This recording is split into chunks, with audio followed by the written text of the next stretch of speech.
Espero que tengamos una jornada provechosa y entramos en materia. Ustedes van a ver ahí esta presentación que entiendo va a quedar disponible para ustedes y voy a tratar de avanzar lo más rápido posible para dejar la mayor parte del tiempo a la conversación, al debate, a lo que ustedes quieran comentar. Desde luego estamos frente a un nuevo proyecto de reforma tributaria estructural, ¿cierto? Importante, con un contenido y con dimensiones bastante importantes. Uno puede medir esto desde lo más sencillo, ¿cierto? El proyecto tiene, solo el proyecto, porque hay que incorporar el informe financiero también a eso, pero tiene 241 páginas entre el mensaje, ¿cierto? La explicación desde su contenido y el articulado que modifica, al igual que las últimas grandes reformas tributarias. Esta tiene además una particularidad, ¿cierto? Que uno podría seguir sumándole páginas porque ustedes ya saben también que una parte de esta reforma ya ingresó en su tramitación en el Senado como una indicación a un proyecto de royalty que está siendo tramitado en la Comisión de Minería. Entonces, además, esta reforma tiene varias otras cosas que están comprendidas en proyectos distintos o que incluso, como ha anunciado el Ejecutivo, se va a traducir en la presentación hacia fines de año, si es que, si es que el plan del Ejecutivo se mantiene con el tiempo, de un proyecto adicional que se haga cargo de todos los impuestos correctivos que se habían planteado en el programa de gobierno del presidente Boric. Entonces, esa es una de las primeras características que uno podría destacar, es una reforma importante, estructural, con dimensiones en distintos impuestos. Está este proyecto que está ahora en tramitación, que acaba de ingresar a la Cámara de Diputados, está el royalty de la minería que está en el Senado, más un eventual tercer proyecto que debiera hacia fines de año, como anunció el Ministerio de Hacienda, hacerse cargo de otros temas que son básicamente impuestos indirectos, ¿cierto? Y que me parece, esto no ha sido confirmado, pero me parece que quedó en esa eh, modalidad de presentación hacia fin de año, porque los impuestos correctivos son bastante más eh, sensibles, ¿cierto? Al proceso inflacionario, el IVA y en general los impuestos indirectos tienen un impacto importante, inmediato en eso, y me parece que esa debe haber sido la razón por la cual prefirieron postergar esa discusión hacia fines de año, cuando, de acuerdo a las estimaciones que el mismo ministro ha planteado, ¿cierto? La inflación tenga a lo menos alguna tendencia hacia la disminución. Entonces, de todo ese escenario, nos va a ocupar hoy día el proyecto que ingresó por la Cámara de Diputados, que tiene muchas cosas, modifica desde luego el Código Tributario. Ustedes han escuchado hablar de las modificaciones a la norma general antielusión, pero tiene muchas otras cosas más, una cantidad muy importante de facultades o de fortalecimiento de facultades de fiscalización para el Servicio de Impuestos Internos, entre otras cosas ahí en el Código Tributario, un aumento importante también de sanciones, de delitos tributarios también, que se aumentan las penas, etcétera. Los temas de Código Tributario son en sí mismos una reforma bastante importante y bastante voluminosa. Eso está en el artículo 1. Y el artículo 2 del proyecto de reforma se refiere al impuesto a la renta. Tiene muchos más artículos que tocan distintas materias, como el IVA, el impuesto a las herencias y donaciones, el DFL2, que también ha aparecido por ahí. Algo de eso vamos a tratar. Eh, y sé que ya han estado viendo algunos temas. Nosotros vamos a analizar el siguiente temario el día de hoy. Algo estaban comentando. Lo primero que vamos a ver son la modificación de tramos del impuesto global complementario. También, obviamente, en nuestro sistema tributario, el impuesto único de segunda categoría, que es el que pagan las personas que tenemos contratos de trabajo, digamos, o las personas que tienen contratos de trabajo, también tienen una escala progresiva muy parecida a la del global complementario, con la diferencia de que la escala del impuesto único de segunda categoría es mensual, mientras que la escala del impuesto global complementario es anual. Nosotros nos vamos a dedicar principalmente a ver las modificaciones que se hicieron al impuesto global complementario o que se vienen proponiendo en este proyecto de reforma, si es que se llegara a aprobar. También hay cambios ahí en la deducción de intereses por créditos hipotecarios destinados a la adquisición de vivienda, ¿cierto? Eso es una rebaja que se puede hacer en la renta imponible de las personas, tanto del impuesto al trabajo como del impuesto global complementario, que tiene una restricción, una limitación en este proyecto, se viene acotando este beneficio. La deducción de gastos por cuidado de menores y de otras personas, ¿no? Que es una novedad de este proyecto, incluso eh, este aspecto se ha relevado bastante en el proyecto porque se detalla incluso por ahí en el mensaje que parte de la recaudación que se busca obtener de esta reforma es precisamente para fortalecer un sistema nacional de cuidado para personas como niños, ¿cierto? O niñas, y también para personas que están con alguna necesidad, algún grado de dependencia, y desde luego adultos mayores, y además con un foco en ayudar a la situación de las personas que, de acuerdo a los antecedentes que el Ministerio de Hacienda tendría, serían las que se ven más afectadas por esto, o que están destinadas a ayudar, a colaborar, especialmente las mujeres que juegan un rol o parecieran tener un rol muy importante en general respecto del cuidado de estas personas. Pareciera ser que, de acuerdo a los antecedentes que tiene el Ministerio, ¿cierto? La carga de este trabajo tan importante suele estar concentrada en las mujeres y por eso el proyecto, además de permitir esta deducción, o sea, que yo pueda rebajar mi base tributable cuando tengo que incurrir en gastos destinados al cuidado de niñas y niños, de personas en situación de dependencia o de adultos mayores, eso puede constituir un beneficio. También tiene modificaciones, otra de las importantes que vamos a comentar ahora, al DFL2. El DFL2 de 1959 es un instrumento legal muy antiguo y que ha tenido un desarrollo muy, muy relevante, lo vamos a comentar un poquito más adelante, y se viene de alguna manera restringiendo ciertos beneficios históricos de este decreto con fuerza de ley número 2 del 59 que contiene el plan habitacional para favorecer la construcción de cierto tipo de viviendas, ¿cierto? Las denominadas viviendas económicas ya las vamos a comentar. Otro de los cambios que me pidieron que analizáramos son qué pasa con estas ganancias en la venta de acciones, ¿cierto? Esto ha estado también en el tapete de la discusión tributaria recientemente con un proyecto aprobado, que ya es ley, hacia el final, hacia la última etapa del último gobierno del presidente Piñera, y nuevamente en este proyecto se vienen introduciendo modificaciones a esos cambios recientes que fueron conocidos o que están en aplicación, todavía ni siquiera en aplicación, pero que fueron aprobados en el mes de febrero de este mismo año. Y finalmente el impuesto a los altos patrimonios, ¿cierto? Este impuesto patrimonial que el proyecto contiene. Ese va a ser nuestro tema. Algo de contexto de esta reforma. Yo he venido sosteniendo hace mucho tiempo que no estamos frente a una reforma aislada, sino que estamos más bien frente a un proceso de reformas más o menos permanente a partir del año 2010. Es decir, uno podría mirar esto como un gran proceso de reformas que ha tenido distintas etapas.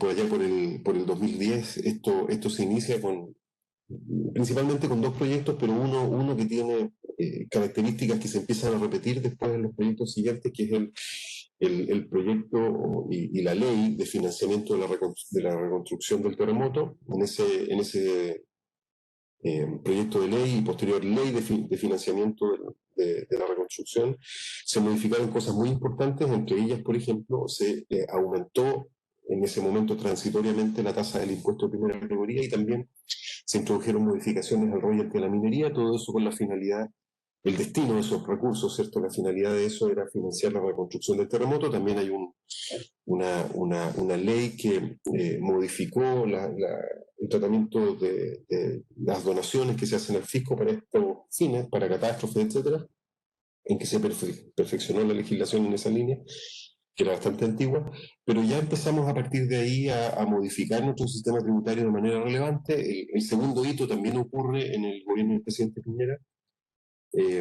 con una ley de reforma tributaria que, entre otras cosas, transformó ese incremento del impuesto de primera categoría, que originalmente era transitorio, en un incremento permanente. Eso ocurrió en el año 2012. Como ustedes ven ahí, en muy poco tiempo se empezó a modificar un elemento muy importante como es el impuesto a las empresas. ¿Para qué decir en el año 2014, ¿cierto? Poco tiempo después, el primer gobierno de la presidenta, el segundo gobierno de la presidenta Bachelet propone una reforma estructural tributaria al país que tuvo una candente discusión parlamentaria y que terminó siendo aprobada hacia fines de ese año. Entre otras cosas, se aumentó el impuesto de primera categoría, el impuesto a las empresas nuevamente, se incorporó al sistema tributario una ley, una norma general antielusión que también está siendo modificada en este proyecto que estamos analizando ahora. Y se hicieron muchas otras cosas más, con impuestos correctivos, impuestos a las fuentes fijas contaminantes, impuestos a los automóviles más contaminantes, se modificó el IVA a la construcción, es decir, una serie de cosas muy importantes, muy estructurales que se hicieron en esa reforma del 2014. Ahí ya ustedes podrán contar, tenemos 3 leyes muy importantes en muy poco tiempo, 2010, 2012, 2014, y en el mismo gobierno de la presidenta Bachelet, en el año 2016, se volvió a modificar nuevamente el sistema tributario con esta denominada ley de simplificación, que algunos llamaban reforma a la reforma. Entonces agregamos otro hito muy importante, una ley bastante extensa, tal vez más técnica, con precisiones, más que grandes modificaciones, pero muy extensa, que agrega un cuarto capítulo a este proceso de reforma. Y desde luego el proceso no terminó ahí. El presidente Piñera inició su gobierno con la discusión y la presentación de un nuevo proyecto de reforma tributaria que tuvo una difícil tramitación muy larga.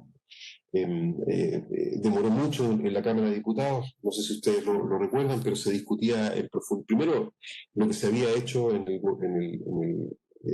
la reforma, en los 2 proyectos de reforma de la presidenta Bachelet, se buscaba revertir con este proyecto. Una de las cosas más importantes era el sistema semi-integrado que se creó en el gobierno de la presidenta Bachelet. El proyecto de reforma del segundo gobierno del presidente Piñera buscaba volver a integrar completamente el sistema tributario de tributación de las rentas empresariales. Eso no prosperó, como ustedes saben también, pero se intentó en ese proyecto hacer eso.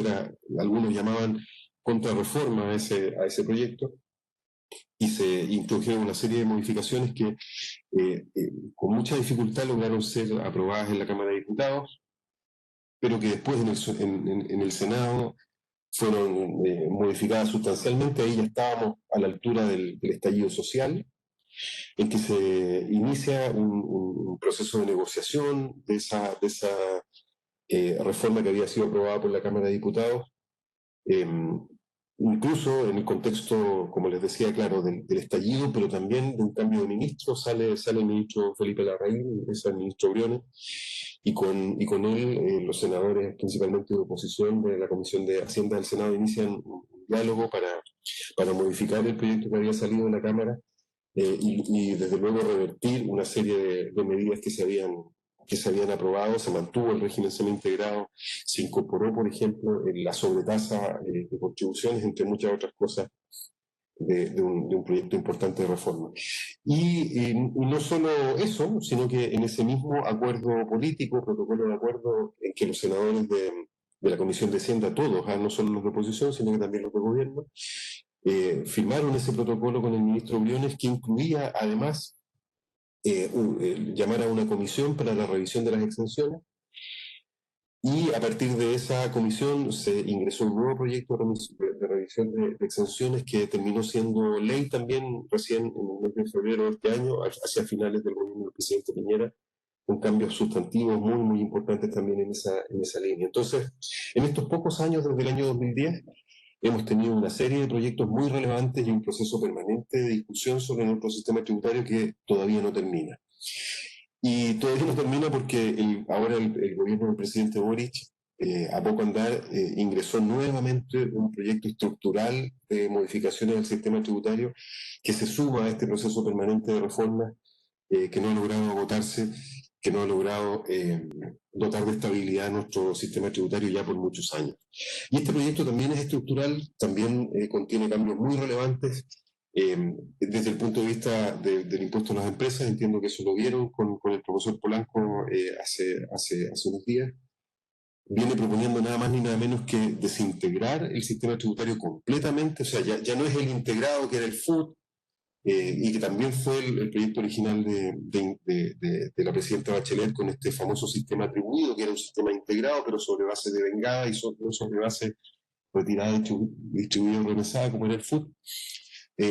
No solo la semi-integración, que es una especie de punto medio, ¿cierto?, entre los que proponen integrar y los que proponen desintegrar.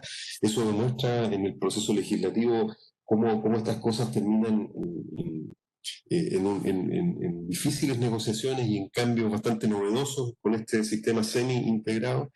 Y luego el presidente Piñera volvió a tratar de integrar el sistema, no lo logró, se mantuvo la semi-integración, y ahora el gobierno del presidente Boric da un paso más allá y propone ahora nuevamente la desintegración completa del sistema tributario con un sistema dual en que hay por una parte un impuesto a la empresa con tasa de 25% y luego un impuesto a los dueños de la empresa y por el lado de las rentas del capital de esos dueños, un impuesto de 22%, ¿cierto?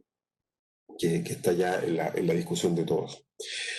Este proceso ha sido un proceso difícil, ha sido un proceso costoso, tanto en lo político, yo diría, en lo social y en lo económico. En lo político porque ha significado que buena parte de las comisiones de Hacienda durante los últimos años, ya van 12 años de estas discusiones, hayan debido dedicarse por mucho tiempo a la discusión de este tipo de reformas.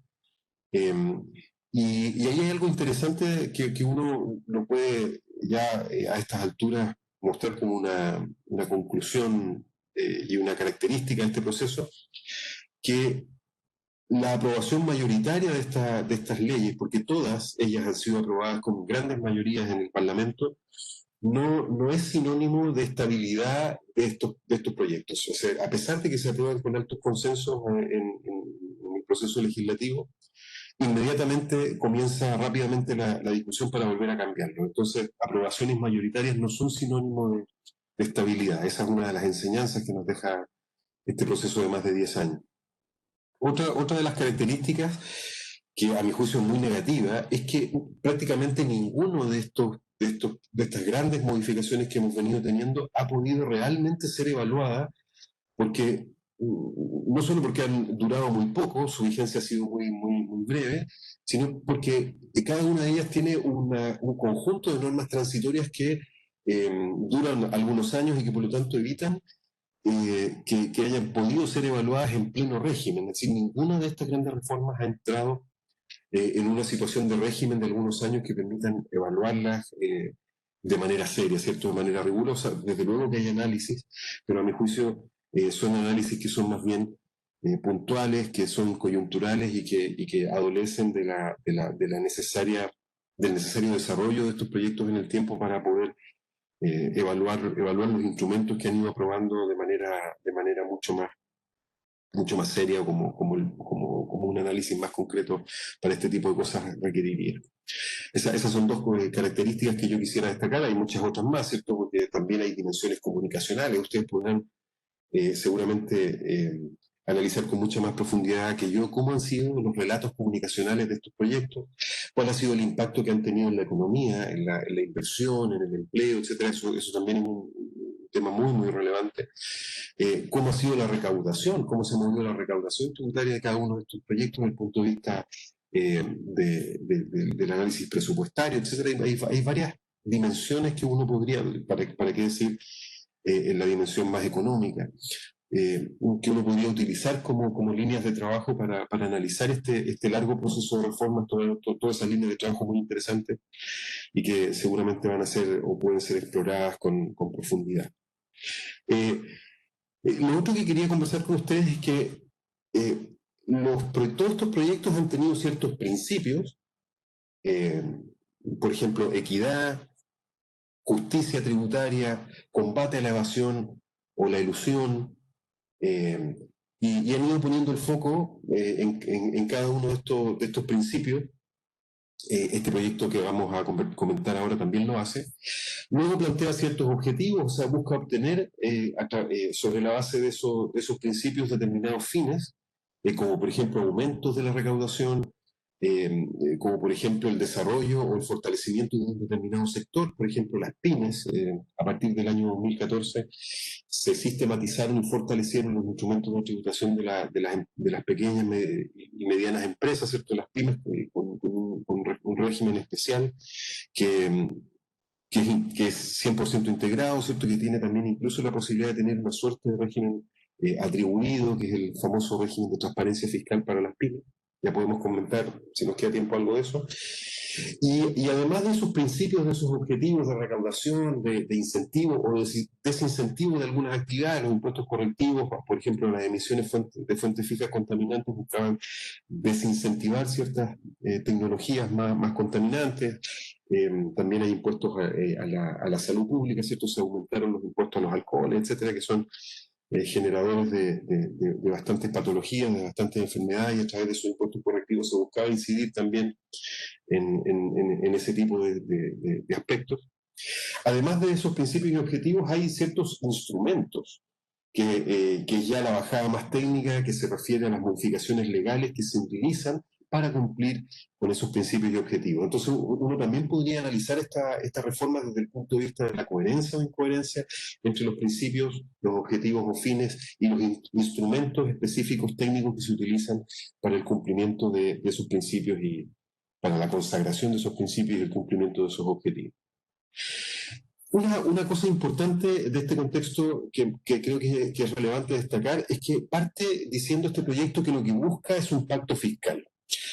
Y esto es clave porque, como comentábamos, si bien los proyectos anteriores se aprobaron por amplias mayorías parlamentarias, no lograron tener estabilidad y no lograron perpetuarse, a lo menos en el en el mediano plazo, para qué decir en el largo plazo, y por lo tanto algo pasó ahí, ¿ah? Que esos acuerdos parlamentarios no se tradujeron en un acuerdo social, en un acuerdo político amplio, en un acuerdo económico respecto de cómo debía ser nuestro sistema tributario, y me parece que es correcto lo que trata de hacer este proyecto, de que más allá de los principios, objetivos e instrumentos, o sobre la base de esos principios, objetivos e instrumentos, muchos de los cuales ya venían discutiéndose en las reformas anteriores, busca dotar al sistema tributario de una cierta estabilidad a través de lo que denomina un pacto fiscal. Entonces, un pacto fiscal no es lo mismo que aprobación mayoritaria, ¿cierto? Ya lo comentamos. Y me parece que si uno quisiera definir pacto fiscal, debiera ser precisamente un acuerdo amplio, tanto en lo político, en lo social y económico, que le dé estabilidad al sistema tributario y que permita lograr algo que ninguno de los otros proyectos ha logrado, desgraciadamente, que es dotar de certeza jurídica a nuestro sistema tributario y evitar que cada cierto tiempo relativamente breve se esté cambiando de manera estructural, con todo lo que eso implica. También lo podemos comentar si les interesa. ¿Y qué esperar entonces? ¿Cómo analizar este nuevo proyecto de reforma tributaria? A partir de todos estos elementos que yo les comentaba, yo creo que son buenos puntos de partida, mirar esto como un proceso y no como un proyecto aislado, analizar las características de este proceso y centrar el análisis en alguna de ellas eh, para de alguna manera utilizar la experiencia positiva y también abordar los problemas o defectos que este proceso ha tenido, analizar los principios, analizar los objetivos, analizar los instrumentos, por ahí hay cosas bien interesantes en la línea de trabajo y ver si este proceso realmente va o puede constituir o no un verdadero pacto fiscal, es decir, si se va a cumplir o no y cómo debiera o qué debiera ocurrir en lo sucesivo para que esto ocurra. En la dimensión comunicacional, que yo sé que a ustedes les interesa mucho, su trabajo en el día a día, claro, cada medio tiene su línea editorial, cada periodista tiene su especialidad, su foco de trabajo, pero ¿cuál es el relato de esta reforma? El relato del proyecto, del primer proyecto del gobierno del presidente Piñera de reconstrucción era precisamente ese, es decir, cómo aporta a la sociedad completa para abordar una emergencia tan devastadora como fue el terremoto del 2010 y tsunami, maremoto del 2010. Y por lo tanto tenía un relato muy épico de unidad y de la búsqueda de recursos y cómo aportábamos todos a la consecución de un fin tan importante y tan apremiante como ese. El proyecto de reforma de la presidenta Bachelet buscaba que las empresas, ¿cierto?, y las personas de más altos ingresos hicieran un aporte mayor eh, a la recaudación tributaria, ¿cierto? Buscaba mayor progresividad en el sistema tributario, buscaba también combatir con mayor fuerza la evasión y la ilusión tributarias, que ya venían de alguna manera estando en el debate tributario y socavando la legitimidad del sistema, esta lógica de que se empezaba a pensar, ¿cierto?, de que ciertos grupos podían incumplir o evadir la aplicación de los impuestos y que eso no tenía mayores consecuencias negativas para esos grupos o para esas personas. Bueno, ¿y cómo el proyecto del presidente Piñera de su segundo gobierno buscaba que el sistema tributario fuese un impulso a la inversión y al ahorro, ¿cierto? Y al crecimiento económico? Entonces, cada uno va teniendo un relato. Yo diría que el relato que este proyecto ha buscado fortalecer es un relato de justicia tributaria, de llevar la carga tributaria a estándares internacionales en el marco de comparativo, ¿cierto?, de lo que son los países de la OECD. También ha buscado fortalecer el debate contra la evasión y la elusión, aumentando, por ejemplo, las penas y las sanciones por la evasión y la elusión, y desde luego aumentando la recaudación para destinar esos mayores recursos a un fortalecimiento del estado de bienestar, al fortalecimiento de los derechos sociales. Entonces uno ahí puede ir analizando también desde un punto de vista comunicacional y si ese relato y si esa estrategia comunicacional ha sido exitosa o no.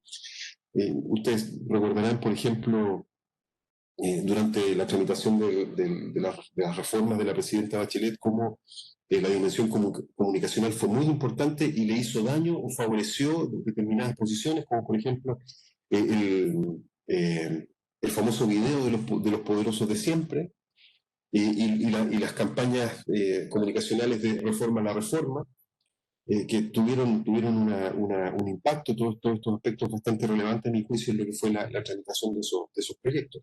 Entonces, ¿cómo va a ser ese debate a nivel de comunicación, ¿cierto? En este proyecto ya lo estamos empezando a ver, cómo los distintos medios, a partir de sus líneas editoriales y de sus profesionales como ustedes, empiezan a explorar algunos temas, algunos más preocupados de las pymes, otros más preocupados de la tributación de las personas, otros más de las empresas, otros más de los temas internacionales, ¿cierto? Cómo esta modificación impacta la competitividad del país o no, otros más dedicados a temas sectoriales como el tema minería, etcétera. Es muy interesante lo que ocurre a nivel comunicacional y a nivel de los medios en esto y también, desde luego, puede ser analizado.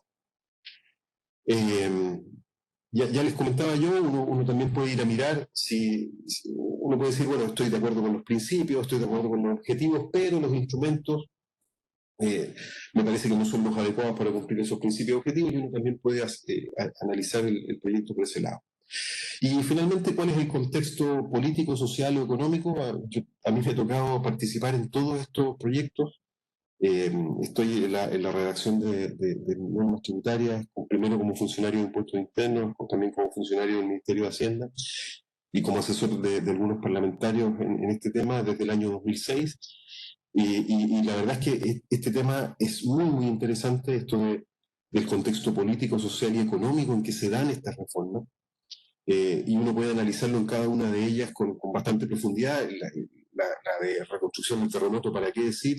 Estaba entrando el gobierno del presidente Piñera, surge esta gran catástrofe y luego desde un punto de vista político, social o económico, uno ve una gran unidad en torno a la aprobación de ese proyecto para conseguir los fines de la reconstrucción. A poco andar del gobierno del presidente Piñera, especialmente en el área educacional, empezamos a vivir un fuerte debate político sobre las políticas educacionales y sobre los movimientos estudiantiles que empiezan a fortalecerse nuevamente. Y claro, y el presidente Piñera, dentro del contexto político y social que estaba ocurriendo, lanza su segundo proyecto de modificación precisamente con la finalidad de destinar esos recursos a lo que él entendía como la reforma en materia educacional que debía llevarse a cabo.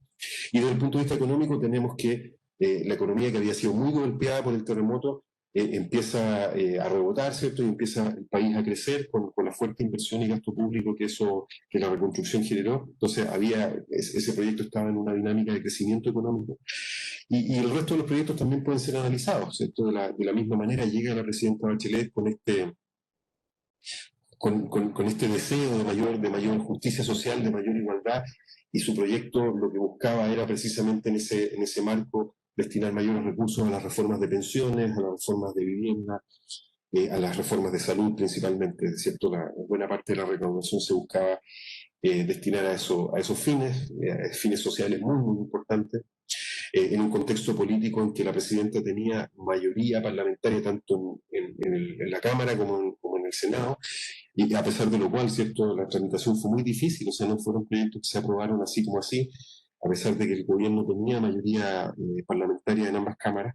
Y el contexto económico es de una economía que empieza a debilitarse, que empieza a crecer menos, y eso desde luego impacta también en la discusión. El gobierno del presidente Piñera luego de nuevo tiene un contexto político, social y económico distinto, le toca enfrentar el estallido social y además una gran e histórica pandemia que todavía nos acompaña desgraciadamente, que ha generado muchísimo dolor a todos, bueno, y todo eso, ¿cierto?, en un contexto de ya no de mayorías parlamentarias, sino que era la oposición la que tenía mayoría parlamentaria y con una economía afectada por todos estos ciclos, por todos estos problemas, ¿cierto? Que el año pasado creció mucho, pero con un elemento muy claro, muy importante en ese crecimiento que fue el impulso del gasto público y que luego empieza a crecimiento que luego empieza a ralentizarse hacia finales de su gobierno y que hoy día vemos que ese ciclo se empieza a profundizar nuevamente. Entonces, de nuevo, esta reforma, la que estamos viendo ahora, también tiene un contexto político, social y económico muy interesante, muy desafiante, ahora ya en el marco de una discusión incluso constitucional. Este proyecto se va a tramitar en conjunto, ¿cierto?, con toda esta dinámica del plebiscito de salida y eso también es una situación que vale la pena mirar. Vamos a entrar ahora a los instrumentos. Esta modificación del global complementario desde el punto de vista de los principios está en el principio de progresividad, es decir, que las personas que tengan mayores ingresos, ¿cierto?, mayores rentas, hagan un aporte mayor, y el instrumento que se utilizó para esto fue elevar, ¿cierto?, los tramos del impuesto global complementario. Algo de historia respecto de este impuesto. Fue creado hace muchísimos años. Si ustedes lo ven, bueno, el año 25 es bien interesante porque hay un debate constitucional también en esa época y junto con la constitución también se, se, en el marco de ese mismo proceso se aprueban importantes leyes. Dentro de ellas la primera ley sobre impuesto a la renta, ¿cierto?, que creó el impuesto por categorías en Chile. Y a poco andar, dado que la constitución no permitía en ese momento, la Constitución del 33 no permitía impuestos progresivos, sino que solamente impuestos proporcionales, o sea, no permitía estas escalas de acuerdo al debate constitucional en esa época. Hubo que esperar, a pesar de que el impuesto a la renta se creó un poquito antes, para incorporar el impuesto global complementario hubo que esperar esta reforma constitucional del año 25, que ahora sí permitió los impuestos progresivos y se crea y se incorpora a nuestro sistema tributario el impuesto global complementario junto con el impuesto adicional para las rentas de los no residentes a través de esos decretos leyes ahí del año 25. Y el impuesto global complementario se llama así, global complementario, porque buscaba que todas las rentas que provenían de las distintas categorías, en esa época la ley de la renta tenía 6 categorías, ¿cierto?, no como hoy día, buscaba que al final las rentas de las distintas categorías que llegaban a ser obtenidas por una persona natural, por un empresario, por una persona domiciliada o residente en Chile, se incorporaran a esa base global y se grabaran con un impuesto progresivo. Esa es la finalidad para medir esa capacidad contributiva ya en cabeza de la persona natural que era propietaria de esas empresas o que tenía esas fuentes generadoras de riqueza. Por lo tanto, es un impuesto bastante antiguo que tenía características en ese momento no tan parecidas a las que tiene hoy día, pero que se incorporó ya a partir de esa época. Ha sufrido, por cierto, muchas modificaciones en el tiempo. ¿Quién es el sujeto del impuesto global complementario? Bueno, las personas naturales domiciliadas o residentes en Chile. Esos son los contribuyentes del impuesto global. Y como comentábamos al principio, se parece mucho al impuesto único al trabajo. También ambos tienen escalas progresivas, una mensual y la otra anual. Y si una persona es trabajadora y también obtiene intereses, dividendos u otras rentas, esos impuestos de alguna manera se empiezan a mezclar. El impuesto a los trabajadores lo retiene el empresario, ¿cierto?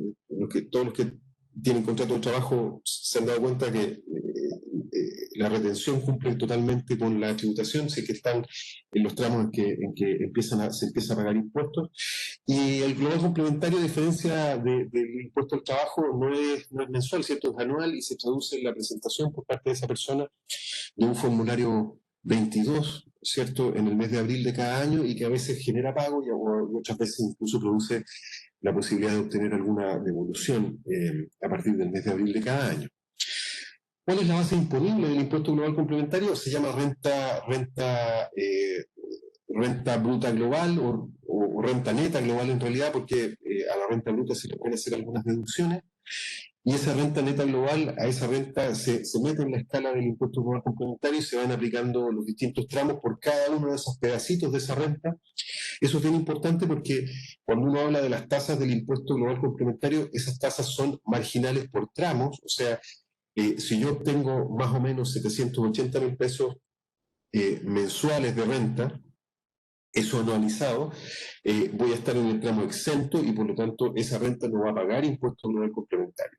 ¿Sí? Eso está liberado del impuesto global complementario. Pero si luego empiezo a obtener rentas por sobre eso, voy a estar en el primer tramo y la tasa que se aplica al primer tramo solo va a gravar el exceso de las 780.000 pesos hacia arriba, ¿cierto? No va a grabar lo otro, por lo tanto, uno tiene ciertas tasas marginales nominales y al mismo tiempo tasas efectivas, ¿cierto? Que la tasa efectiva se mide aplicando el impuesto que yo apliqué respecto de toda la renta y que por lo mismo se va diluyendo, ¿cierto? Por la tasa marginal nominal puede ser 40, pero la tasa efectiva para los que tienen esas tasas marginales nominales de 40 puede andar en torno a un 20 y algo por ciento, porque se calcula respecto de toda la renta, ¿cierto? El impuesto sobre la parte que no pagó impuestos, que pagó una tasa menor, etcétera, y solamente las tasas, las rentas más altas empiezan a pagar esa etapa marginal de las tasas máximas, hoy día 40, o en realidad 44,45 como es hoy día. La tasa es progresiva por tramos, ¿cierto? Como veíamos, y el periodo es anual. Este impuesto se declara en el mes de abril respecto de las rentas que se obtuvieron durante el año calendario o comercial anterior por esas personas naturales que son los contribuyentes del global. Pero miren cómo este proceso de reformas que hemos venido viviendo también se refleja en esta situación. Recién en el año 2020, en el proyecto de reforma del segundo gobierno del presidente Piñera, que se tradujo en la ley 21.210 ahí de 2020, se modificó el impuesto global complementario y se estableció un nuevo tramo con una tasa de 40%, y se modificaron, digamos, los últimos dos tramos también, a partir de esas cantidades que ustedes ven ahí, que ustedes las pueden convertir, ¿cierto?, a pesos, están en unidades tributarias anuales, ¿cierto? Si las quieren convertir a pesos para ver cuánto es, son rentas muy altas. Hay un tramo que quedó en el 35% y la parte que exceda de las 310 UTAs anuales se graba con esta tasa del 40% que se incorporó recién, hace muy poco tiempo, hace apenas 2 años, en el proyecto de reforma del presidente Piñera. O sea, algo que ya se modificó hace muy poco, ahora nuevamente en este proyecto se busca nuevamente modificar. Y aquí hay una explicación importante que es desde un punto de vista técnico. Efectivamente, si bien la tasa nominal máxima del global es de 40%, en el sistema semi-integrado que está vigente hasta el día de hoy y que se aprobó en la reforma tributaria del gobierno de la presidenta Bachelet y que el presidente Piñera quiso cambiar y no se logró, ¿cierto? Se mantuvo. Las rentas del capital, es decir, los dividendos y los retiros que se obtienen desde empresas, pueden estar sujetos a una tributación máxima efectiva de un 44,45%. Esa es la tributación máxima efectiva que podrían, la tasa nominal máxima, digamos, que esas rentas podrían tener, porque el sistema es semi-integrado, es decir, el impuesto de primera categoría de 27% no se puede usar totalmente como crédito en contra del impuesto global complementario, sino que solamente un 65% de ese impuesto de 27%. Entonces, si ustedes ven a alguien que está en el tramo del 40 y que obtiene el 40%, que es el nominal máximo, y obtiene un dividendo desde una empresa que viene con este crédito de 27%, puede llegar hasta 44,45% porque ese crédito no se puede utilizar totalmente, sino que solamente un 65%, y por eso la tasa efectiva aplicable a esas rentas puede llegar a un 44,45% el día de hoy, ¿cierto? Esa es la regla vigente hoy día aplicada desde la vigencia de la reforma de la presidenta Bachelet. Y ahí está la explicación técnica de cómo se modificaron estos artículos para que eso fuera así, porque si no se hacía este ajuste técnico que está aquí en esta lámina, incluso podía llegar a tasas mucho más altas, y el acuerdo político era que solo llegara a un 44,45%, y por eso se tuvo que indexar este crédito en la mecánica del global complementario para no llegar a tasas del orden del 50%, y que quedara en el 44,45% como tasa máxima a la tributación de los retiros o dividendos que obtiene una persona natural contribuyente del global complementario. Ya vemos que tiene tasas progresivas, ¿cierto?, este impuesto global complementario, y este proyecto de reforma lo que hace es aumentarlas. ¿Y aumentarlas para quiénes? Para las personas que obtienen aproximadamente, ahí dice 4 millones, pero en realidad es de 4,5 millones, 4 millones y medio, más o menos, o 4 millones de pesos por ahí. Como ustedes saben, están en UTAs, por lo tanto el cálculo puede ir variando dependiendo de cómo se va moviendo la unidad tributaria anual, pero son aumentos de tasas para personas que obtienen rentas por sobre esos montos, rentas mensuales, que luego hay que multiplicar por 12, ¿cierto?, no me salga, pero rentas mensuales más o menos de 4 millones para arriba. Eso significa que esta modificación de las tasas no afecta al 97% de los contribuyentes del país, es decir, el 97% de las personas en Chile gana menos que eso, y por lo tanto no se ven afectadas por este aumento de tasas.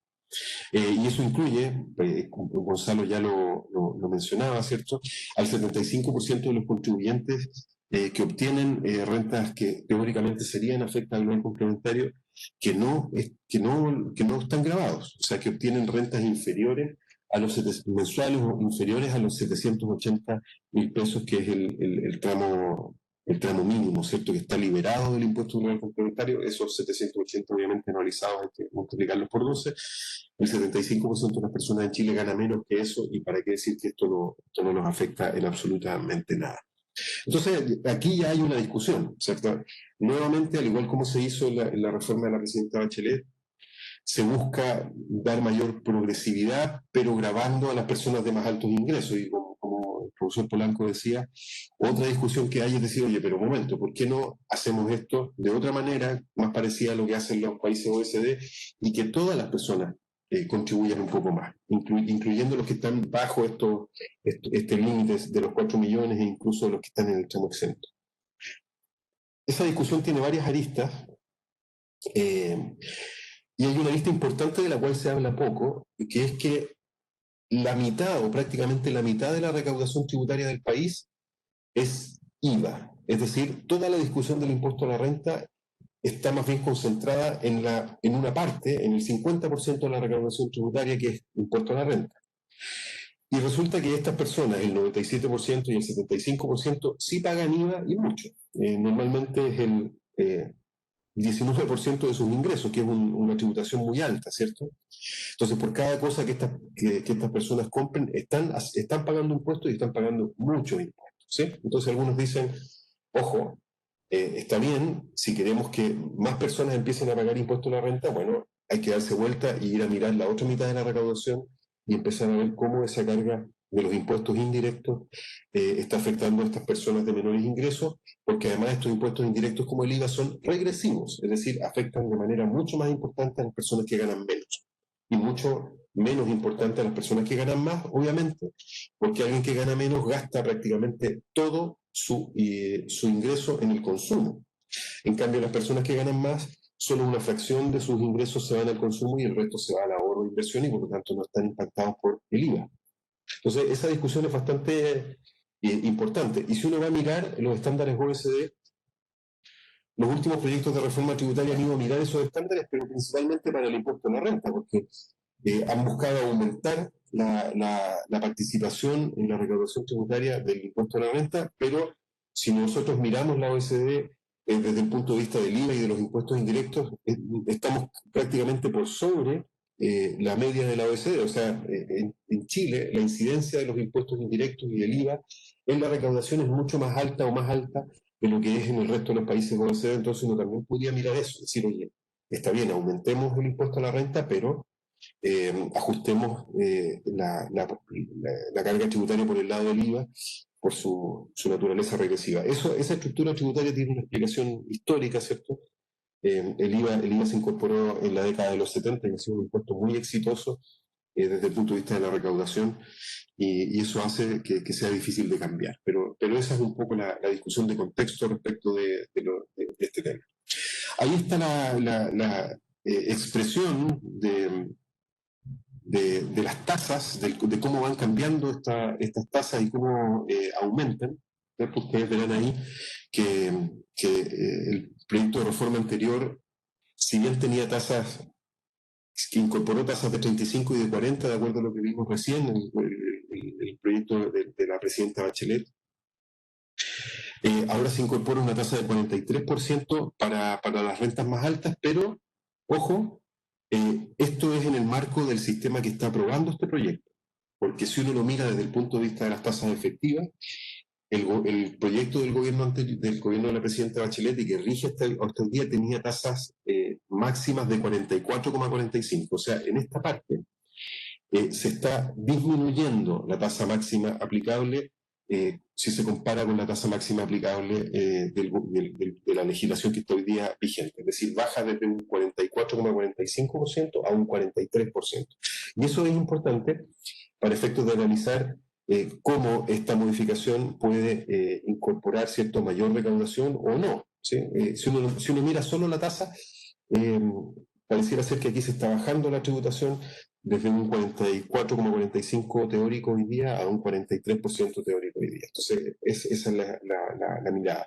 Este cuadro es el que se incluyó por el Ejecutivo en el proyecto de ley. Ustedes lo pueden mirar ahí en el proyecto de ley. Y muestra más o menos ahí cómo están los tramos. Como ustedes ven arriba, alguien que gana desde 0 hasta 13,5 UTAs, porque si esta tabla fuera la del impuesto al trabajo estaría en UTM, ¿cierto? Unidades tributarias mensuales, pero como es anual, está en unidades tributarias anuales. La tasa marginal es 0 en ese caso y por lo tanto está liberado, ¿sí? Y eso es más o menos 777.000 pesos mensuales. ¿Sí? Y como muestra ahí el proyecto, eso va disminuyendo. Si ustedes se van al segundo tramo, que es desde las 13,5 UTAs hasta las 30, hay una tasa marginal de 4% que solo graba esa fracción, esa parte de las rentas, y se refiere a las personas que ganan entre más de 780.000 pesos más o menos hasta 1,5 millones. Y esas personas tienen una tasa de 4% sobre la fracción y como ustedes ven la tasa efectiva, porque la tasa efectiva hay que calcularla ahora de 0 a las 30, ¿cierto? La tasa efectiva, si bien la nominal es de 4%, la tasa es de un 2,2%. Y así ese mismo análisis se va haciendo respecto de los distintos tramos y van a ver que las personas que ganan a partir de 4 millones de pesos para arriba empiezan de alguna manera a verse afectadas por estas modificaciones de los tramos, que pasan de tasas marginales del 23% que tenían hasta ahora a tasas del 26% y con tasas efectivas un poco mayores, ¿sí? Entonces ahí eso es lo que se incorporó. No está aquí explicado, ¿cierto?, en este gráfico, en estos cuadros que hizo el Ejecutivo, el efecto del 44,45% que yo les contaba recién, que desde luego tiene que incorporarse en el análisis porque esa es la tasa efectiva que se aplica cuando estas rentas son provenientes de retiros o dividendos de rentas de empresas. Los intereses hipotecarios, esto ya existía, ya existe, hoy día está vigente, está en el artículo 55 bis de la Ley sobre Impuesto a la Renta, que es lo que significa el IR ahí, y lo que hace el proyecto es ahora restringir este beneficio. Entonces, si uno lo mira desde el punto de vista de los principios, desde el punto de vista de los objetivos y desde el punto de vista del instrumento, eh, se restringe a solamente los intereses hipotecarios de un solo crédito, ¿sí? La ley vigente hoy día permite que sea más de un crédito hipotecario el que yo puedo usar para hacer esta rebaja. Normalmente no es mucho más, puede ser hasta dos máximo en realidad, porque esta norma tiene límites. Entonces, cuando aplican esos límites, se hace muy difícil que se pueda utilizar el beneficio mucho más allá. Pero esta modificación viene restringiéndolo solo a uno. Y uno puede decir, bueno, ¿cuál es la finalidad desde el punto de vista de los principios? Pareciera ser que lo que el Ejecutivo quiere hacer aquí es que esto sea mucho más restrictivo y que sea solo para una vivienda destinada precisamente a la habitación y no a una segunda vivienda, por ejemplo, ¿sí? Entonces, esa podría ser la finalidad de esto y que sea, por lo tanto, un beneficio restringido a las personas que más lo necesitan para la vivienda en la que están habitando. ¿Sí? Hoy día, ¿cierto? La norma permite que esa deducción se haga respecto de más de una vivienda.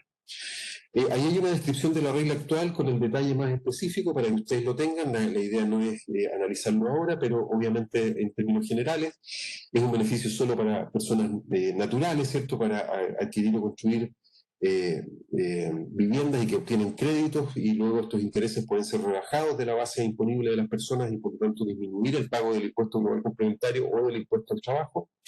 Ahí están los límites que se utilizan. Como ustedes ven, no se pueden utilizar todos los intereses hipotecarios pagados, sino que solo una fracción de acuerdo a esos límites. Y las personas que ganan a partir de ciertas rentas ya no pueden usar esta rebaja. Hoy día solo las personas naturales pueden usarlo, eso se mantiene, y si la vivienda se adquiere en comunidad, ¿cierto? Y existe más de un deudor, de dejarse constancia de eso y se puede utilizar también el beneficio. Y lo que les comentaba es que hoy día lo que el proyecto propone es que se restrinja la aplicación de este beneficio solamente a los créditos hipotecarios, ¿cierto? Y por lo tanto los intereses para la adquisición de solamente una vivienda. La otra modificación importante que íbamos a mirar ahora es el DFL2 del año 59. El plan habitacional fue una legislación muy importante y que abarcó distintos aspectos de todo este fenómeno, ¿cierto?, de la construcción de viviendas y de la adquisición de viviendas económicas, como denomina esa ley. Y este proyecto, o sea, el DFL2 no fue el primer instrumento que se creó. Antes había algo que todavía está vigente, que se llama la Ley Pereira, respecto de algunos bienes, que también establecía beneficios tributarios. La Ley Pereira es un instrumento de política pública que surge principalmente a partir de 1906, ¿cierto? Y del terremoto en Valparaíso. A partir de ahí se busca mejorar los estándares de construcción para evitar que los grandes sismos produzcan desastres de la magnitud de ese gran terremoto a principios del siglo pasado. Y esa ley Pereira, por lo tanto, tuvo como efecto que la calidad de la construcción aumentara significativamente. Todavía hay muchos de esas construcciones que siguen en pie a pesar de los distintos terremotos. Produjo una revolución muy importante en materia de calidad de la construcción en Chile, y al mismo tiempo, para incentivar la construcción de ese tipo de viviendas, se establecieron una serie de beneficios. Y esto se perfeccionó y se fortaleció en el año 59 con este DFL2 que no derogó la ley Pereira, sino que se declaró totalmente compatible con esos beneficios. para la construcción y adquisición de viviendas económicas. Entonces el DFL2 tiene un montón de beneficios, tanto para las empresas que construyen estas viviendas como para las personas que las adquieren, e incluso para las personas que las arriendan, e incluso para el ahorro a la vivienda. Es decir, el DFL2, el plan habitacional, abarcó todos estos aspectos. La oferta a través de los beneficios a las empresas, la demanda a través de los beneficios a las personas que adquieren o que adquirían o arrendaban estos bienes, y también desde luego al fomento a la construcción, porque los beneficios incluso se extendían al que adquiría este tipo de viviendas para inversión y luego las arrendaba a otras personas. En el fondo el plan habitacional es bastante amplio, mucho más diverso de lo que se suele decir. O sea, muchas veces aquí se enfoca la discusión de las excepciones que tienen las personas que adquirieron estas viviendas, pero en realidad todos esos beneficios tenían por finalidad no solo que las personas compraran, sino que también que arrendaran y que otras personas invirtieran en eso para que se construyeran más viviendas económicas. Uno de los diagnósticos que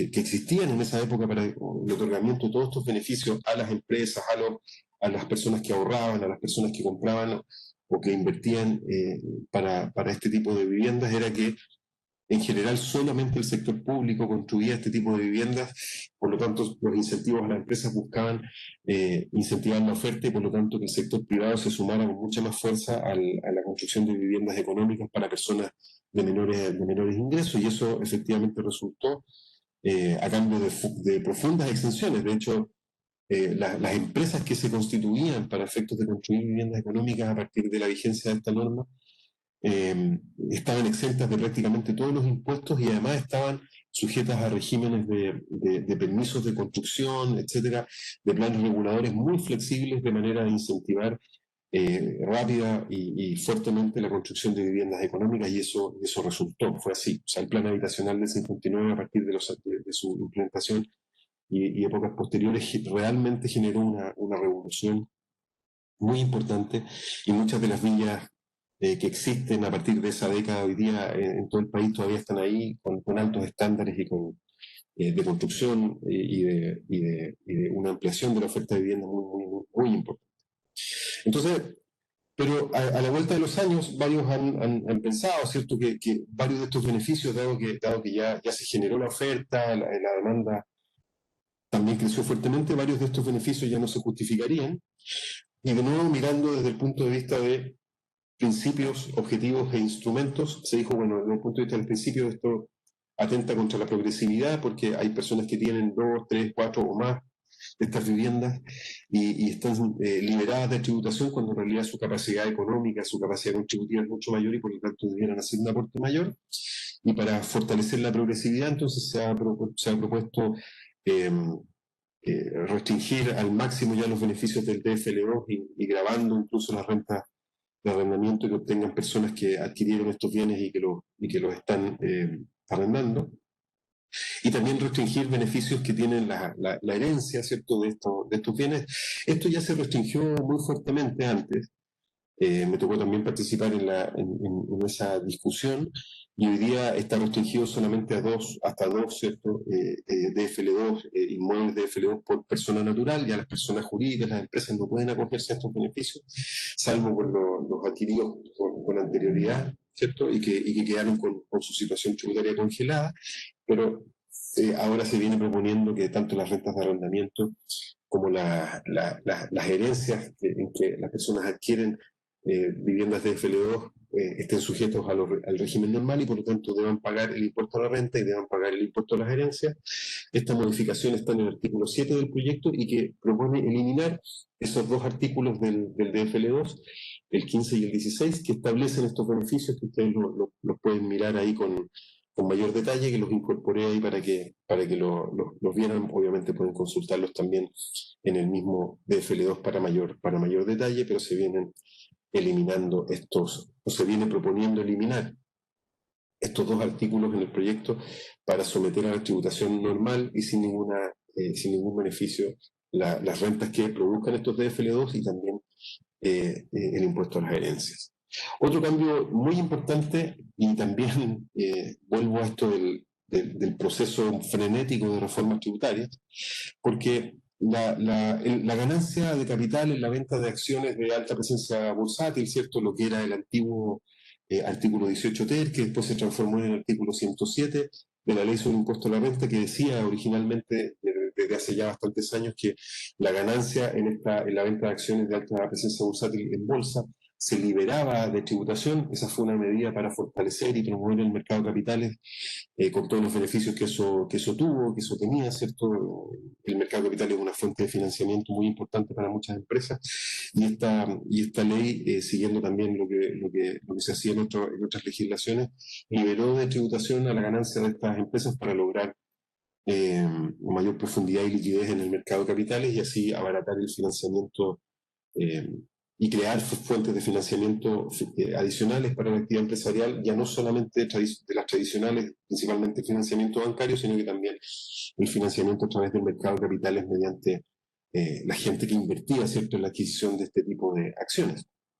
Y aquí estamos pasando desde hace muy poco, digamos, desde que esto no tributaba, o sea, era un ingreso no constitutivo de renta, la ganancia de capital, por lo tanto no pagaba impuesto de primera categoría, global complementario, adicional, nada, y eso estaba en el artículo 18 ter y después en el 107 de la ley sobre impuesto a la renta, a una modificación reciente en el gobierno del presidente Piñera, la ley 21.420, que todavía no entra en vigencia, que es de febrero del año 2022, y en que la ganancia se grava, ya no queda exenta, pero se le aplica un impuesto único de 10%, y esto estaría vigente a partir del mes de septiembre de este año, y todavía no rige y ya se está cambiando. Ahora el proyecto del presidente Boric lo que viene haciendo es decir, esto que originalmente no pagaba y que ahora está sujeto a este impuesto 10%, ahora va a pagar en prácticamente todos los casos los impuestos normales o generales.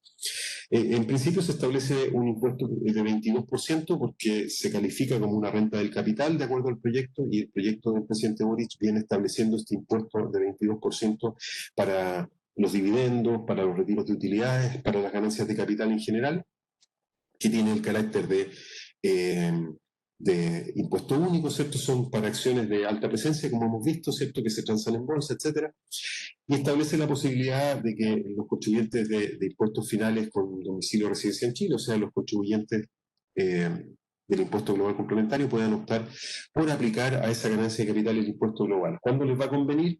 Cuando su tasa efectiva respecto de esa renta sea menor a la tasa del 22%, ¿cierto? Ahí el global va a ser más bajo que ese 22%, y si no les conviene y por lo tanto sus tasas son más altas, les va a convenir quedarse con ese impuesto único del 22% que se establece ahora. Entonces, en muy poco tiempo, incluso con una ley recientemente aprobada en febrero, que puede llegar ni siquiera a aplicarse o va a tener aplicación muy poco tiempo, si es que esto se aprueba, pasamos de 0% a 10% a 22% o la aplicación del impuesto global complementario según sea el caso, en muy poquito tiempo. Eso es una muestra más de la altísima inestabilidad que ha tenido nuestro sistema tributario, porque incluso se suelen cambiar cosas que ni siquiera han entrado en aplicación. Y para terminar, y aquí después de esto voy a tratar de pasar rápido por aquí para que podamos comentar lo que ustedes quieran, se incorpora también un impuesto al patrimonio. Esto está en el artículo 13º del proyecto del presidente Boric, que crea este impuesto que grava a las personas naturales con residencia o domicilio en Chile, cuyo patrimonio sea a partir de 6.000 unidades tributarias anuales, es decir, más o menos 4,5 millones de dólares anuales. Ahí hay un concepto de patrimonio, básicamente es un patrimonio neto, o sea, todo lo que tengo menos lo que debo, ¿cierto? Se rebaja ahí lo que las personas deben, y los bienes que forman parte de este patrimonio están sujetos a unas reglas ahí de valoración, su valor debe ser determinado de acuerdo a las reglas que establece la ley. Al igual que en el global, este impuesto al patrimonio tiene un límite exento, ¿cierto?, que es el que está señalado ahí, es decir, desde esas 6.000 unidades tributarias anuales, 4,5 millones de dólares de patrimonio para abajo, eso no tributa. La parte que excede eso, hasta las 18.000 UTAS, va a tener un impuesto de 1%, y la parte que exceda de esas 18.000 va a tener un 1,8. Entonces, son tres tasas. 0% para una parte del patrimonio, 1% entre más de las 6.000 multas y hasta las 18.000, y por sobre las 18.000, 1,8%. Es un impuesto anual y tiene una particularidad que la ley estableció un impuesto de salida, es decir, si la persona se va de Chile, o sea, pierde su domicilio en Chile, se exige que haga una declaración, se pide una certificación y respecto del patrimonio que exceda de estas 6.000 lucas se aplica un impuesto final único de 5%. Y por lo tanto va a dejar de estar afecto a ese impuesto si pierde el domicilio de residencia en Chile, salvo que lo vuelva a adquirir, ¿cierto?, en el futuro, pero se establece esta suerte de impuesto de salida que seguramente tiene por finalidad gravar a las personas que abandonan, ¿cierto?, su domicilio de residencia en Chile, se van a tener domicilio o residencia para fines de impuestos en el extranjero. Eso es básicamente lo que yo quería comentar, y ahora les cedo la palabra para que podamos escuchar sus opiniones, dudas, todo lo que ustedes quieran comentar. Gracias, Alberto. Si quieres te voy a ir leyendo las preguntas que aparecen en el chat mientras tú tomas agüita. Hugo pregunta, estimados Alberto y Gonzalo, dentro de los llamados impuestos correctivos, ¿por qué creen que en esta oportunidad nuevamente no se afecta el impuesto específico al diésel o al menos no se equipara con el impuesto a las gasolinas? Bueno, el ministro Marcel lo dijo y que por las razones que él expuso, decidieron dividir la reforma, un proyecto por la Cámara, otro por el Senado, el Royalty, ¿cierto? Y el tercer proyecto de impuestos correctivos, ellos prefirieron dilatar la discusión hacia fines de año, y yo creo que eso se debe, en el caso de los impuestos correctivos y por ejemplo el impuesto al diésel, a la coyuntura. Es decir, y además es una decisión que considero razonable, porque efectivamente hace bastante tiempo se viene proponiendo aumentar el impuesto al diésel y equipararlo a las bencinas. Bueno, eso generaría un impacto en el precio de los combustibles muy importante, en el precio del petróleo diésel, y sabemos lo que significa el petróleo diésel para el transporte en general, ¿cierto? Para el transporte de los bienes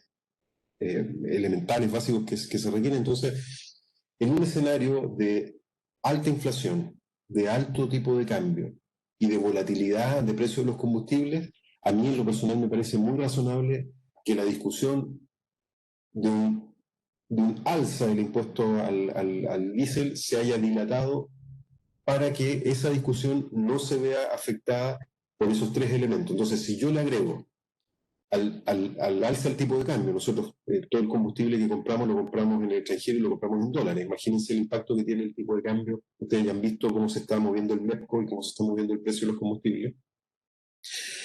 Si además del alza del dólar, vemos cómo el precio de los combustibles también ha tenido un alza muy, muy importante. Es verdad que los commodities ahora empezaron a bajar un poquito, lo cual es una muy mala noticia porque los commodities están bajando producto del enfriamiento de la economía global. O sea, los commodities están bajando porque el crecimiento ha ido disminuyendo a nivel internacional, y eso es una muy mala... O sea, es que bajen los combustibles es una buena noticia, pero aquí la razón no es muy auspiciosa.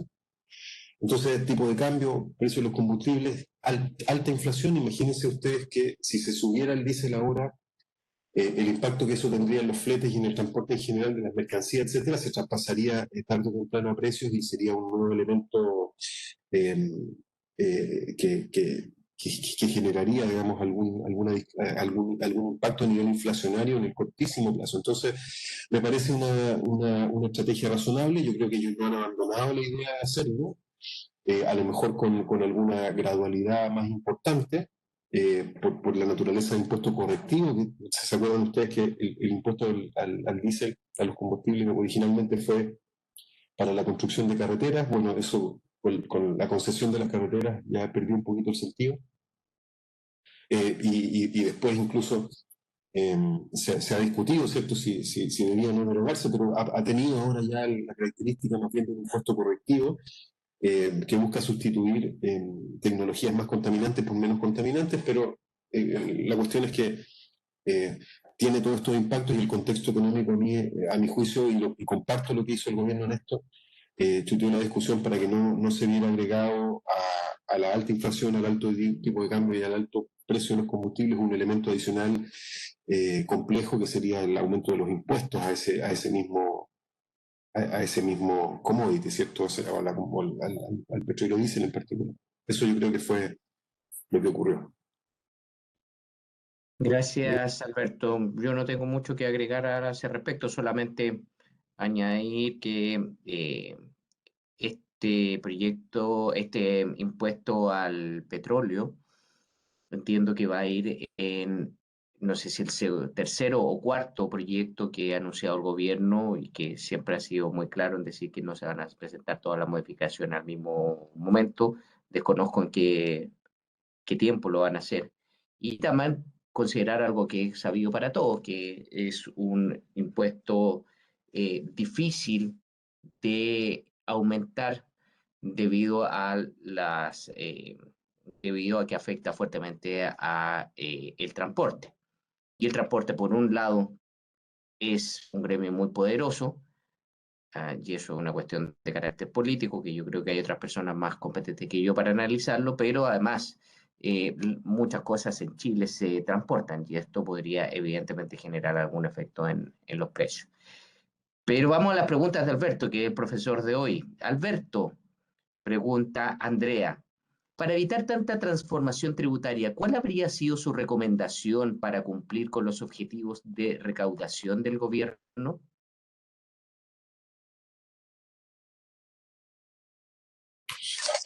Esa pregunta es muy, muy interesante porque una de las cosas que siempre se discute en todos estos proyectos es si van a cumplir o no van a cumplir con las estimaciones de recaudación. Entonces, está el informe financiero, ¿cierto?, donde se detalla, miren, por esta modificación vamos a recaudar tanto, pero esos informes financieros y esas estimaciones de recaudación parten de la base de que el sistema entre en régimen. Y lo que ocurre normalmente es que para que un sistema entre en régimen tiene que pasar varios años, porque si ustedes van al detalle de los proyectos, contienen muchas normas transitorias.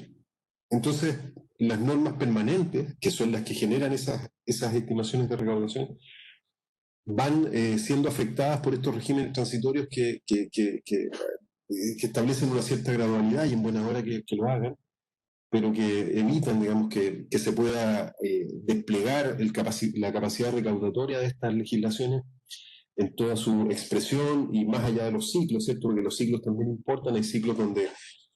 en esto es muy importante porque si la economía anda bien y estamos en una fase de expansión, el IVA, por ejemplo, y la renta recaudan mucho por el solo crecimiento económico. Ustedes, tenemos un ejemplo ahora reciente. Ustedes vean cómo se movió la recaudación tributaria este año, la operación renta de este año y el año pasado.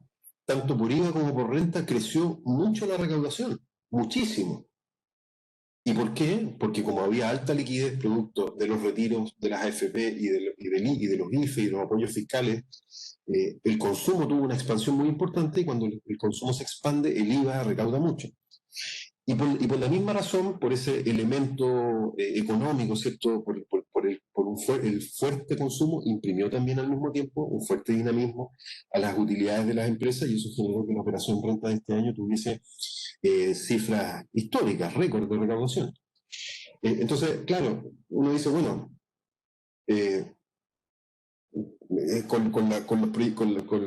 con la legislación que estaba, ya se aumentó de manera muy importante la recaudación, producto de esta situación coyuntural que vivimos, de la fuerte expansión del consumo, y cuando la economía crece menos, el IVA recauda, porque la gente sigue consumiendo lo que necesita, ¿cierto? Obviamente disminuye, pero sigue recaudando, y el impuesto a la renta empieza a bajar. Y ahí el IVA pasa incluso en algunos casos a ser más del 50% de la recaudación, porque el impuesto a la renta es mucho más sensible al crecimiento o se afecta mucho más rápido que el IVA.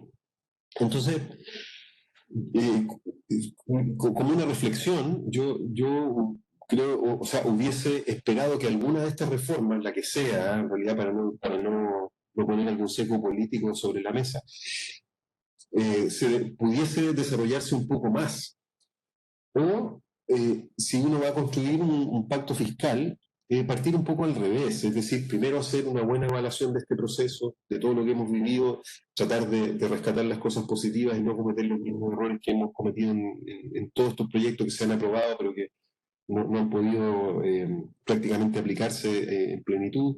Entonces, ahí me surge a mí en lo personal una duda muy importante y que uno debiera planteársela ahora.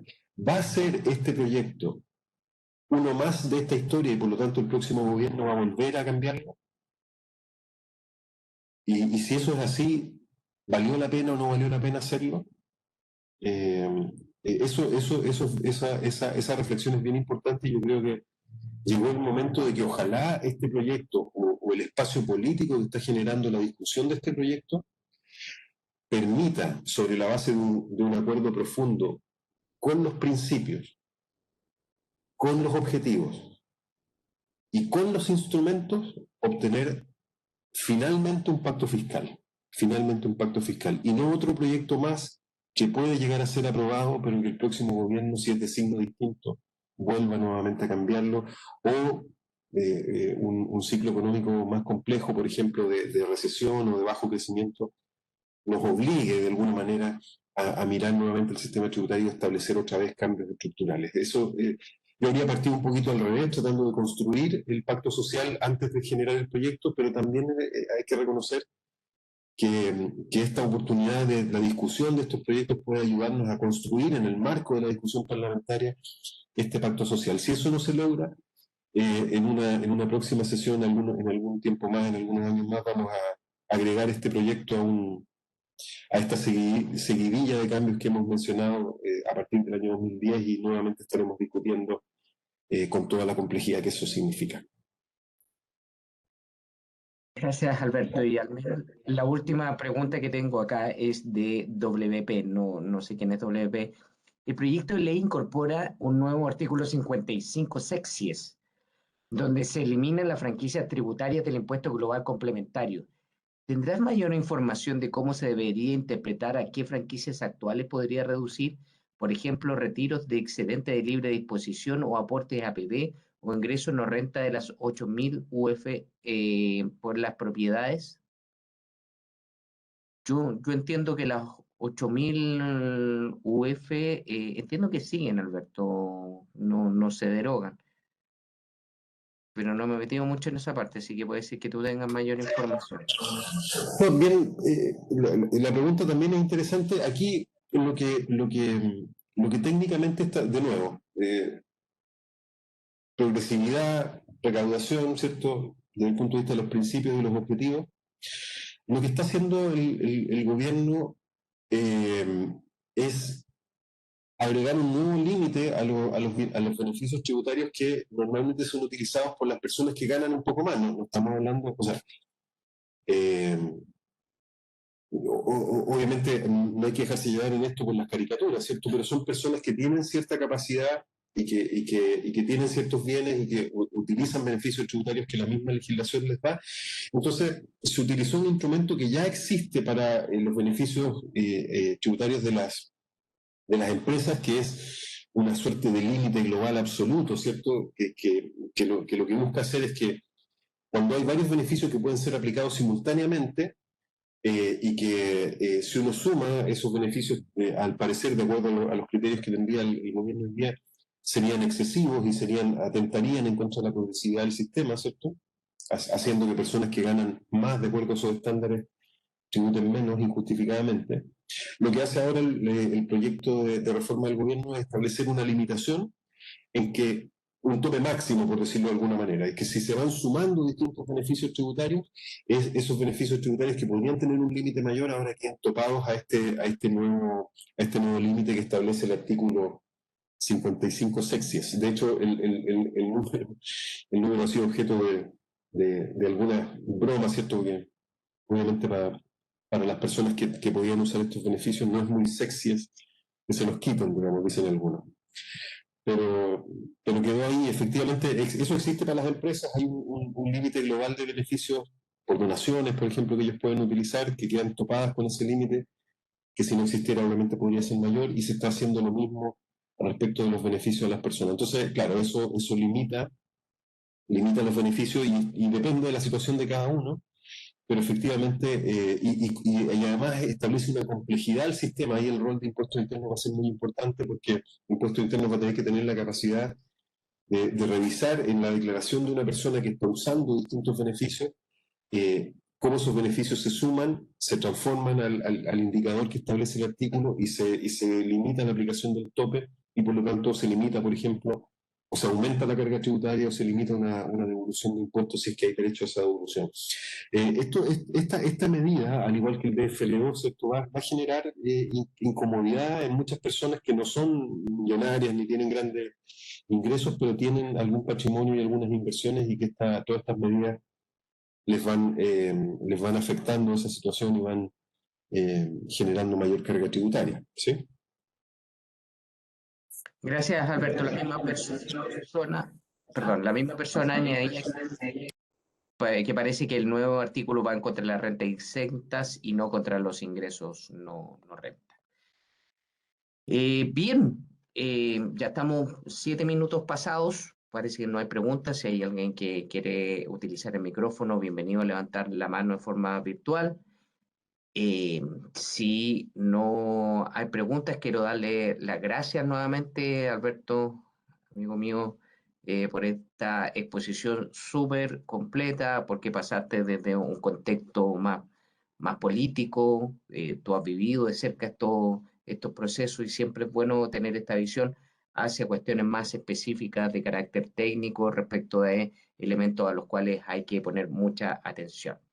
Y solamente señalarles para los otros que la última sesión de este curso sobre reforma tributaria la vamos a tener el día jueves a cargo del profesor Víctor Villalón, contador auditor, ex subdirector de fiscalización del Servicio de Impuesto Interno, actualmente académico de la Universidad de Chile. Vamos a tener una sesión muy parecida a esta. Existe la posibilidad de que cambiemos la sala, el enlace, pero en ese caso se los vamos a hacer llegar con antelación. Así es que, sin más, muchas gracias y esta grabación se la vamos a hacer llegar en un ratito, cuando se procese. Que esté muy bien. Chao, Alberto.